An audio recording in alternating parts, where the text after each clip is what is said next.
जी लो जी भर के माँ तुम्हारी साथ है।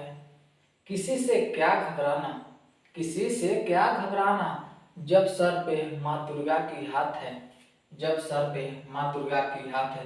आप सभी को दुर्गा पूजा की ढेर सारी शुभकामनाएं। तो चलिए आज हम लेकर आए हैं फिर से ट्रायंगल का ही पार्ट्स, समानुपातिकता प्रमेय का विलोम।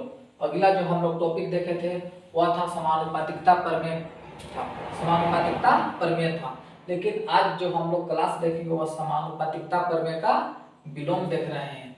तो इसमें क्या होता है, उसमें हम लोग देखें कि अगर एक त्रिभुज तीसरी भुजा के समांतर एक लाइन खींचा गया था तो उसको लिए हम लोग लिखते थे एडी बटे में डीबी बराबर एई बटे में इसी लिखते थे। ऐसा क्यों लिखते थे?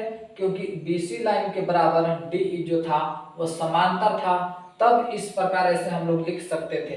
अब इसका विलोम जो बोल रहा है तो बोला क्या कि जो बीसी जो है वो डीई की पैरेलल है कि नहीं है। बोल रहा है कि किसी भी त्रिभुज में दो भुजाओं को भिन्न भिन्न बिंदुओं पर प्रतिच्छेद करती है तो वह तीसरी भुजा के समांतर क्या होगी, ये प्रूफ करना है।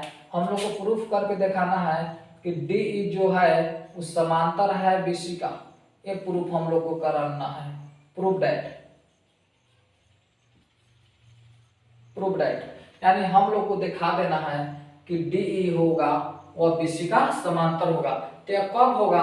जब एडी बटे में डीबी बराबर हो सकते हैं एई बटे में ईसी। अगर यह लाइन एक बराबर भागों में बांट रहा है तो एक ही अनुपात में जो विभाजित हुआ तो ये दोनों का जो मान होंगे वो आपस में बराबर होंगे।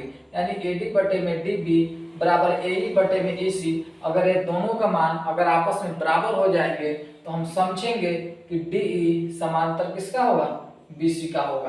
तो चलिए अब हम लोग एक एग्जांपल लेकर देख लेते हैं क्या सही है कि नहीं है, या थेल्स प्रमेय का विलोम है। तो आप सब ध्यान से देखेंगे, वह 6.1 का ही या 2 का क्वेश्चन यहाँ है, तो आप सब इसको ध्यान से देखेंगे। तो चलिए हम लोग जानते हैं तो इसमें थेल्स प्रमेय का विलोम लगा के देखना है। कैसे लगाएंगे जी? अगर यह त्रिभुज ये दो भुजाओं को भिन्न भिन्न बिंदुओं पर प्रतिच्छेद करती है तो क्या वह तीसरी भुजा के समांतर होगा, ये देखना है। तो चलिए हम लोग जानते हैं कि ये चीज दिया हुआ रहेगा तो हम लोग को समरूप करना है। अगर ये दोनों आपस में बराबर हो गए तो यह समरूप है, और नहीं बराबर होंगे तो समरूप नहीं है। तो चलिए हम लोग देखते हैं इसको। हम लोग पैरेलल मान के इसको लिख सकते हैं क्या चीज, पीएम बटे में एम क्यू बराबर में पीएन बटे में एन आर। यहाँ इस सभी के मान दे रखेगा, एडी के मान, डीएम का मान, ये सब चीज दिया हुआ रहेगा। हम लोग को सिर्फ उसमें डालकर देख लेना है कि है कि नहीं। तो पीएम के मान कितना है 2 और एम क्यू का मान कितना है जी 4। उसी प्रकार पीएन का 3, एन आर का 6। अब काटिए 1 बटे में 2 हो जाएगा, 1 बटे में 2 हो जाएगा। यानी इसका ऊपर कुछ है तो 1 बचा, नीचे क्या बचेगा 2 बराबर 1 बटे में 2। तो हम लोग देख रहे हैं कि दोनों साइड इक्वल मान आ गया है, दोनों साइड इक्वल मान आ गया है। तो हम समझेंगे कि त्रिभुज पी क्यू आर में जो दो बिंदुओं को जो प्रतिच्छेद किया था भिन्न भिन्न बिंदुओं पर, तो वह क्या लाइन है, एम एन जो है वह पैरेलल है क्यू आर का। तो इसको हम लोग लिख सकते हैं एम एन वह पैरेलल है यानी समांतर है क्यू आर का। यही हम लोग को प्रूफ करना था, तो हो गया प्रूफ।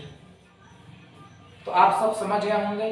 और इसी प्रकार आप लोग को एक होमवर्क है, यानी आप लोग इसको बनाकर आप लोग कमेंट बॉक्स में जरूर उत्तर अपना कमेंट बॉक्स में चैट करेंगे। ये देखिए क्वेश्चन है, यानी एडी का मान 3 है और डीबी का मान 2 है। उसी प्रकार एई के मान 4 है और इसी का मान 2 है। तो चलिए आप सभी अपना उत्तर कमेंट बॉक्स में देंगे। मुझे आशा है कि आप सभी को यह समझ में आया होगा। चलिए थैंक यू, जय हिंद, जय भारत। चलिए दुर्गा पूजा की ढेर सारी शुभकामनाएं आप सभी को।